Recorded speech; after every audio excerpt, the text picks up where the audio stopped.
Coucou tout le monde, alors je vous propose un petit tirage par rapport à la story que j'ai mis donc sur Instagram qui était une republication d'un autre compte que je vous mettrai en lien.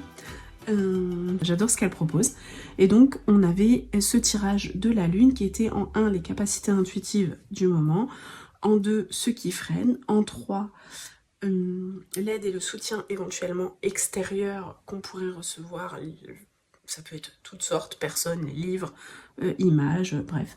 En 4, l'évolution des capacités. Et en 5, le signe distinctif quand on est à l'écoute de nos intuitions.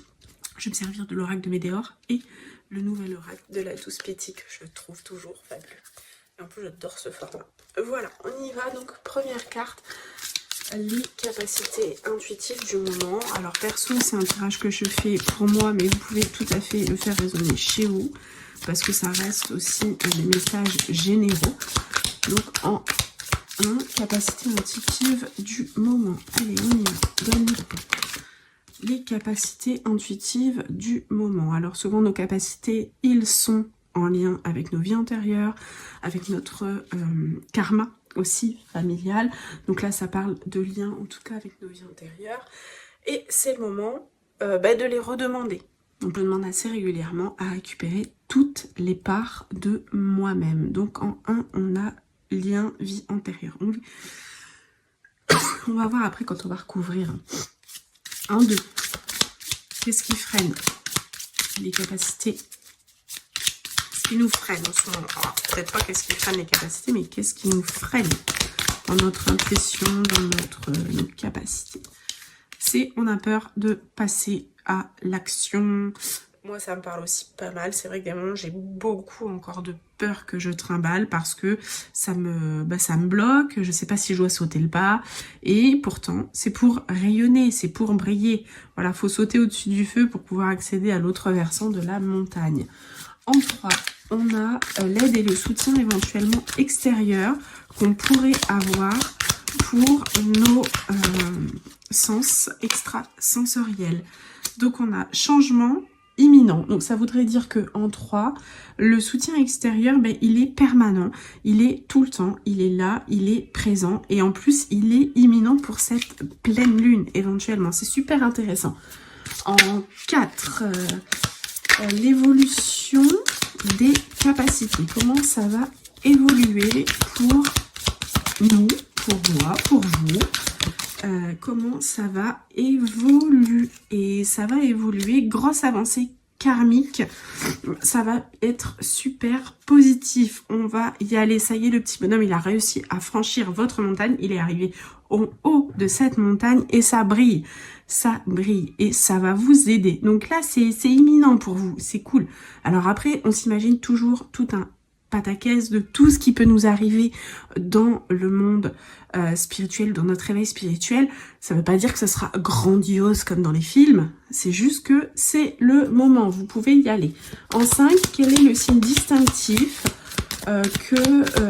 quand on est à l'écoute de notre intuition? Quel est le signe distinctif quand on est à l'écoute de notre intuition?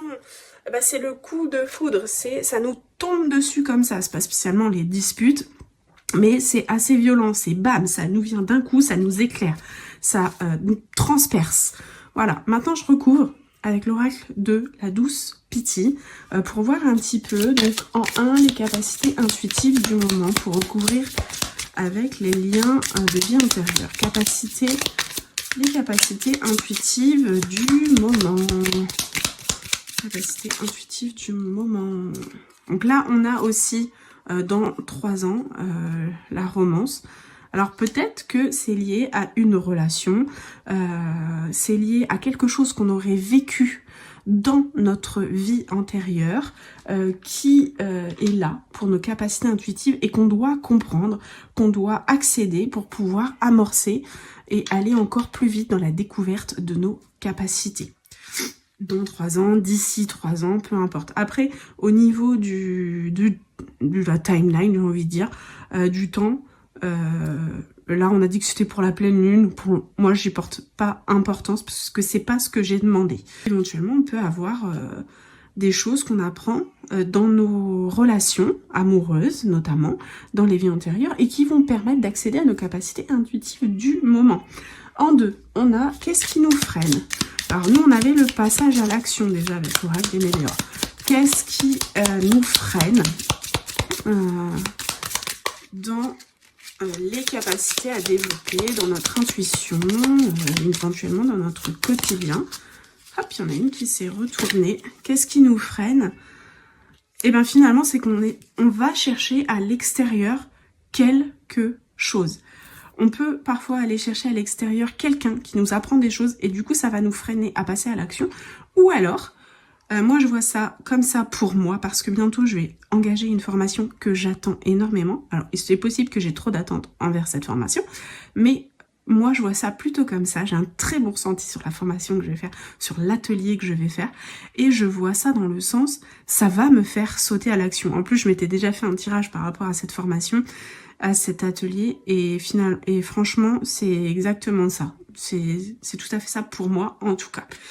Donc vous, je sais pas comment vous allez l'interpréter pour vous, en tout cas, comment ça va résonner chez vous. Mais moi, c'est le passage à l'action qui va se faire avec une personne qui va me transmettre des choses, en tout cas qui va être englobante pour moi, pour mes capacités encore plus à développer. En 3, aide et soutien extérieur. On avait le changement était imminent. Je vous ai dit, la formation, en plus, je la fais la fin de semaine, donc c'est plutôt super. Donc tout corrèle, changement imminent. En 3, aide et soutien extérieur. Aide et soutien extérieur. Allez, aide et soutien extérieur. Donc, on a un message, l'aide et soutien extérieur. On va me transmettre un message, on va me transmettre quelque chose, un chemin, on va me transmettre une manière de faire. Est-ce que vous aussi, on va vous transmettre une manière de faire, quelque part une notice, même s'il n'y a pas de notice dans l'aspect spirituel, mais en tout cas, une manière de vous ouvrir autrement à vos capacités intuitives. C'est fortement possible. En 4, l'évolution des capacités, qui est une carte très bonne avec une grosse avancée karmique. Et concrétisation, c'est des cartes que j'ai déjà eues pour moi, pour la formation. C'est marrant qu'elles retombent. Je vous ai dit, je fais aussi pour moi le tirage, donc peut-être que ça va pas vous parler, mais en tout cas, c'est super sympa de pouvoir partager ça avec vous. Et du coup, en 43, c'est concrétisation. La concrétisation de développer encore plus ses capacités et d'être vraiment sur le bon chemin. Voilà, et de ne plus être dans la peur de l'action, du passage à l'action, de ne plus douter de certaines capacités qui se présentent à moi, en revenant toujours et parfois souvent à l'ego. En 5, on a le signe distinctif quand on est à l'écoute de l'intuition. Le signe distinctif quand on est à l'écoute de l'intuition. Et qui nous donne les synchronicités. Voilà. Le signe que moi j'ai régulièrement, et c'est vrai, et vous aussi, en fait, il faut être à l'écoute des synchronicités. Il faut être à l'écoute des messages qu'on va vous redire, des phrases qu'on va vous redire. Moi, ça m'arrive souvent d'avoir le même genre de phrases d'une personne à l'autre sur des discours qui sont totalement différents, sur des choses qu'on me transmet qui n'ont pas du tout le même sujet de départ, et on va me dire exactement la même phrase, exactement la même réplique, exactement le même proverbe, on va me parler du même auteur ou des choses comme ça, et c'est qu'il y a quelque chose à aller gratter. Donc ça, c'est un signe qui est distinctif pour écouter votre intuition, c'est qu'on veut vous dire quelque chose. Quand vous avez eu ce signe, quand vous vous rendez compte que c'est une synchronicité, à quoi vous pensiez à ce moment-là? À quoi ça vous a fait penser tout de suite, maintenant? Qu'est-ce qui vous a amené à parler de ça? Creusez, allez creuser et vous y trouverez quelque chose. Peut-être pas une réponse entière, mais un petit message, un symbole, une opportunité de développer quelque chose et de pouvoir avancer sur votre intuition et vos capacités. Voilà, pour voilà pour ce qui est de ce tirage pour la pleine lune en Scorpion. Je vous dis à très bientôt. J'espère que ce message vous a porté parce qu'il est aussi général. Même si j'avais envie de le faire pour moi et j'avais pas envie de faire 2 tirages et 2 vidéos. Donc je voulais aussi qu'il soit un message universel, on va dire. Parce que je pense que de toute façon, tous les messages, tant que ça vous parle, c'est que c'est pour vous. C'est les synchronicités en fait, on en a parlé et c'est la conclusion de ce message. Si ça vous parle pas, bah, c'est pas grave, mais peut-être que j'ai dit certaines choses, certains mots qui vous ont tout à fait parlé, peut-être que dans la semaine vous avez fait des tirages et qu'en fait ça vous a refait penser à certaines choses, ou alors peut-être que ce soir vous allez vous faire un tirage et que vous allez avoir le même genre de cartes, ou en tout cas certaines cartes vont vous faire penser à ce que j'ai tiré. Je vous dis à bientôt et je vous remercie pour votre écoute. N'oubliez pas de liker, de partager, de commenter. Je vous dis à bientôt. Ciao, ciao!